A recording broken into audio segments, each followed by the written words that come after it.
Yo, what's going on, true Blazer fans? It's Torey, and I'm back with another Monday mailbag. Now, I'm adding this in after I recorded this video because the sad news of Paul Allen's passing just broke. I will have a couple short videos tomorrow detailing the ownership situation and what could happen and could the Blazers be moved. And also a tribute to Mr. Paul Allen himself, because if it wasn't for him, I wouldn't be sitting here recording this clip right now.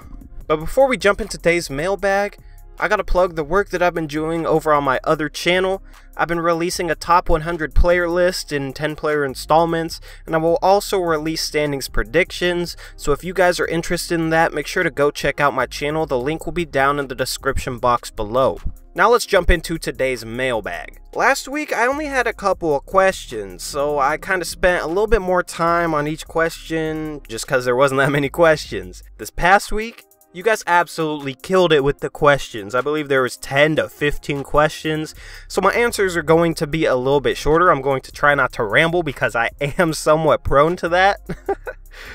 So if I don't end up getting to your question, I apologize because there's just so many that it's going to be difficult, but I'm going to try to. First question is from Definitive One, who let me down last week when he didn't ask a question because he's been here every single week with this. He has a two-part question. Number one, what would make this season successful in your eyes? What would show that we're progressing as a team? I'd say just making the second round of the playoffs. I mean, I guess a 7-game series that we lost in the first round would be progression, but I want to see us make that second round. If we're really serious about being a playoff contender, then we need to do that. Second part of the question, what's the missing piece? Who's the guy that could bring it all together for us, like Draymond did for Golden State?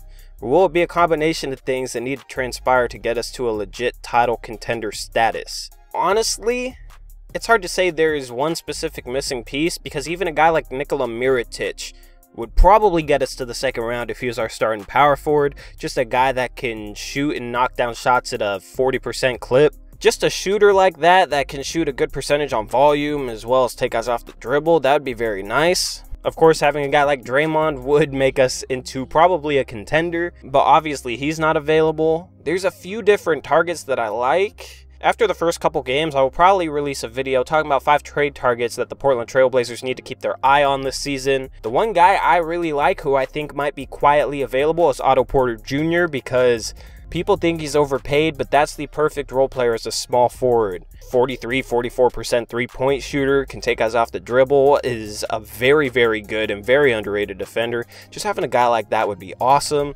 They got Kelly Oubre, who's going to make some money next year, and they may choose to have Kelly Oubre going forward as their starting small forward, and they might try and trade Otto Porter just to save a little bit of money. So Otto Porter's a guy who I think would probably make us competitive in the second round against the Houston Rockets, would probably get us another 3rd seed. DC vs. Marvel 3254 asks, it looks like we're going another year with Dame and CJ, which I like, but if things don't work out well and we decide to trade one of them, which one should you trade, or both? I'm riding with Dame until he leaves or until he retires. So if we had to trade one of them, if it wasn't working out, we got to trade CJ. I think Dame is much better than CJ, but I think their trade value might be a little bit closer than some people think. So if we're going to move one of them, got to trade CJ. The Brennanator asks, out of our nice young core of Baldwin, Simons, Trent, Swanigan, and Collins, who has the most potential? I honestly think Simons does, because Simons is the only guy I see as having even a small chance of becoming an all-star. I don't think Collins will ever become an all-star. I think his ceiling is like a prime Serge Ibaka, which is a very, very good starter, but not quite an all-star.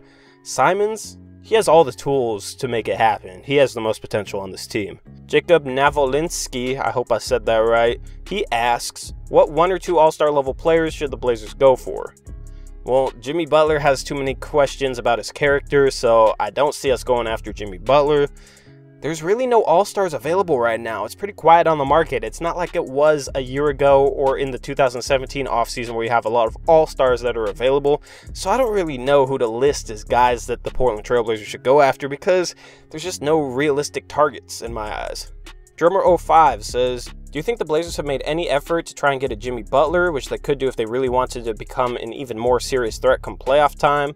I don't think they've made much of an effort to get Jimmy Butler because they don't want to trade CJ for him, and that's for good reason, and it would take CJ to get him, so that's pretty much where those talks ended. So I think we've tried, but situations have made it where it just didn't make sense for us. Nikos Kodakris back with another question. If everything goes wrong this year and we sadly miss playoffs or get swept again, should we start a rebuilding project or should we fire the coach and GM? I wouldn't trade Dame or CJ. They're both still entering their primes. They still got 5 more good seasons left, and then we got young pieces around him. We're already a pretty young team, so I don't really see us starting a rebuilding project. I would definitely look at replacing Neil Olshey and Terry Stotts. I've talked about that a little bit on previous videos. I'm not the biggest fan of either of them, so I think before you rebuild and blow it up in the next, 3-4 years, I think you got to try it out with a different coach and a different GM. Canadian Zombie says, Harrison Barnes. I think if the necessary trades are made to create salary space to sign him, he can give us the scoring winger we need. With Barnes and a new coaching staff and the continued development in the youth we have on our roster, I believe we can contend.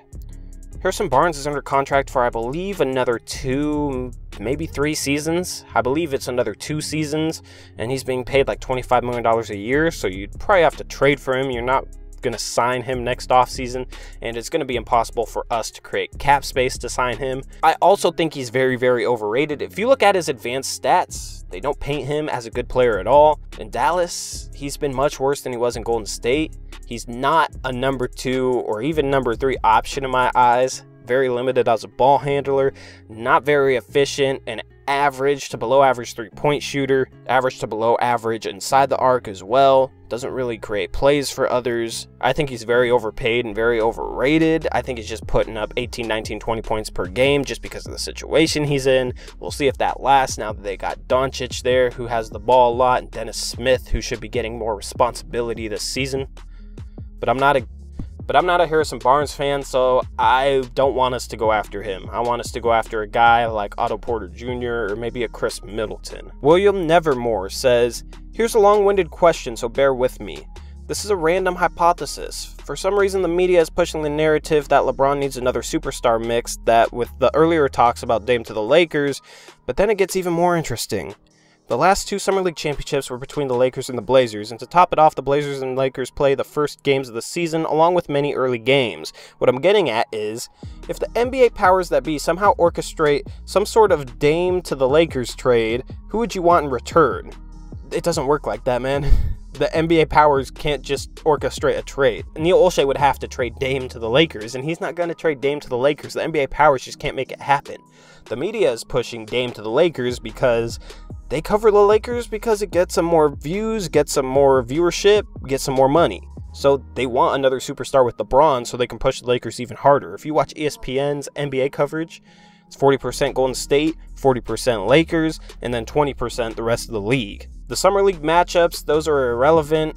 Could have easily lost earlier in the Summer League and not had that matchup in the championship, so I don't see how that ties into anything. I was a little bit surprised that they ended up playing the Lakers in the first game, but I also don't think that that has anything to do with anything at all as well. So I don't know what you're getting at, but I don't want to trade Dame, especially to the Lakers. Lil Scrappy $50 asks, when are we going to move on from Evan Turner and Myers Leonard? And Mo Harkless. Mo Harkless always gets hurt, man. That guy needs to go. Mo Harkless isn't that hurt. I mean, he has had injury issues, but he's still been able to play the majority of seasons since he got traded to the Portland Trail Blazers. I don't think he has to go because he's a very valuable player when he's playing well, and $10 million isn't too much for his services. He's about a $7-8 million a year player in my opinion, so I don't think he's overpaid. When are we going to move on from Evan Turner and Myers Leonard? It makes no sense to attach picks to them because it wouldn't allow us to do anything more, so I think we're going to just let their contracts run out. Anyway, thank you guys for all your questions this week. You guys killed it with all these questions. Next week, I might try and do a live stream.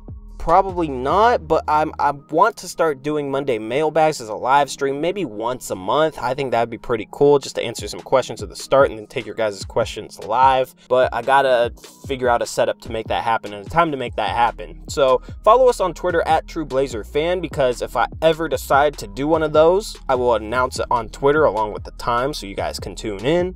And with all that being said, this has been Torey. I hope you guys have a great week. Go Blazers.